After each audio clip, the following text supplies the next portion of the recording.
자, 서초자의 청약 결과가 나왔습니다. 1순위 청약 경쟁률이 7,000명이나 몰리면서 이 42대 1이라는 놀라운 기록을 달성했는데요. 당첨만 되면은 로또라고 하는 이 서초 그랑자이를 여러분들께 설명드리면서 이 서초 그랑자이의 입지가 과연 훌륭한지에 대해서 여러분들께 이야기 드리는 시간을 갖도록 하겠습니다. 서울 서초구 서초동 1335번지 무지개 아파트를 재건축하는 서초 그랑자이의 분양가는 3.3제곱미터당 4,891만원입니다.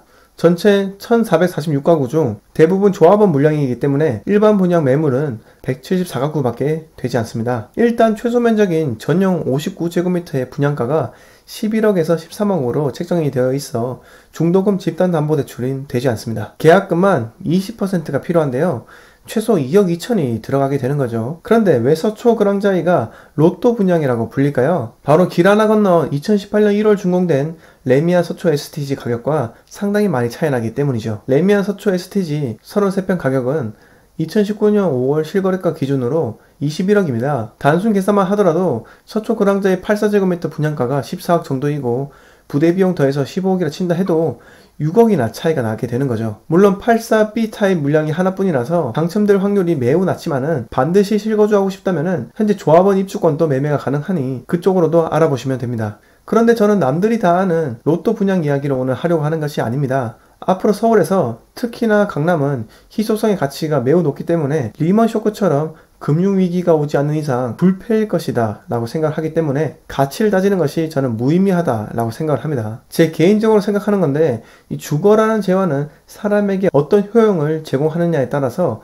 그 사람이 얼마큼 발전하느냐에 큰 영향을 미친다고 생각을 합니다. 주거의 효용은 크게 내부적 효용과 외부적 효용 이 두 가지로 나뉘어진다고 볼 수 있는데 아파트 단지 설계가 가져다주는 내부적 효용을 말씀드리자면은 아파트 단지와 조경이 사람의 심리가 안정될 수 있도록 배치된다면은 주거가 휴식의 기능을 제공할 수 있지만은 어떤 아파트는 지상에 늘 차가 다니고 경적 울리고 입주민끼리 싸우는 일이 빈번하기 때문에 휴식이 아닌 오히려 스트레스를 받아가는 곳도 있습니다. 이 내부적 효용 측면에서 서초 그랑자이 같은 경우 지상의 자동차를 최소화시켰기 때문에 주민들이 차량 사고에 대한 부담을 덜 수 있고 차가 없는 지상에는 공중 산책로까지 있어 힐링도 충분히 가능하다고 보입니다. 다음으로 외부적 효용에 대해서 말씀드리자면은 외부적 효용은 주거지가 어디에 위치하느냐에 따라 사람이 좋고 나쁜 영향을 받는다는 건데요. 늘 바쁜 상업지가 밀집한 지역과 한가로운 해변가 지역은 사람에게 미치는 영향이 당연히 서로 다르겠죠. 서초동은 대법원, 대검찰청 등 법조계가 밀집되어 있어 엘리트들이 많은 걸로 알려져 있죠. 그런데 서초 그랑자이는 서초역과는 다소 멀고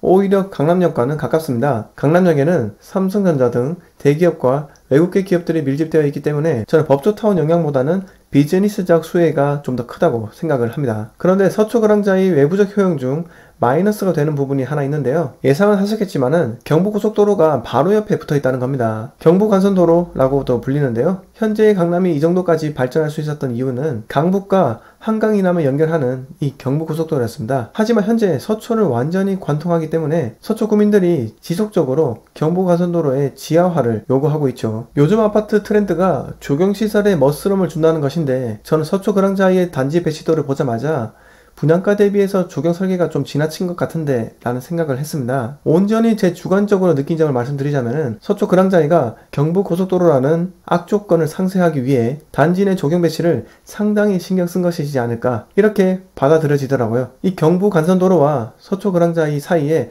완충 녹지가 있는데 40m나 된다고 합니다. 게다가 대형 방음벽이 있으니 소리는 전혀 문제되지 않을 거다 이렇게 얘기를 하는데 과연 사실일까요? 제가 고속도로로부터 100m 떨어진 어떤 아파트를 가보았는데 방음벽이 있지만은 1층 정원에 앉아 있으니 소리가 상당히 거슬리더라고요. 이게 고속도로이기 때문에 소음이 24시간 동안 이어진다는 점 이건 좀 단점이죠. 물론 제가 소리에 예민한 측면이 있어 이 부분은 제게 좀 크게 다가옵니다. 집안에서는 당연히 이중창이 있기 때문에 들리진 않습니다. 서초구청은 서초구가 강남 도심권역 중심축으로 발전하기 위해 경부간선도로 지하화와 함께 롯데칠성 부지를 포함한 지구 단위 계획 재정비를 진행하고 있는데요. 서울시와 협의가 잘 진행되지 않는 걸로 알고 있습니다. 부디 정치적으로 이용하기 위해 이런 쟁점들을 붙잡지는 말아야 한다 라고 저는 마지막으로 말씀드리고 싶습니다. 그럼 오늘 이야기 모두 마치도록 하겠습니다. 부동산은 무조건 우상향이다. 구독, 좋아요, 알림 설정은 본 채널을 성장시키는 데 큰 도움이 됩니다. 감사합니다.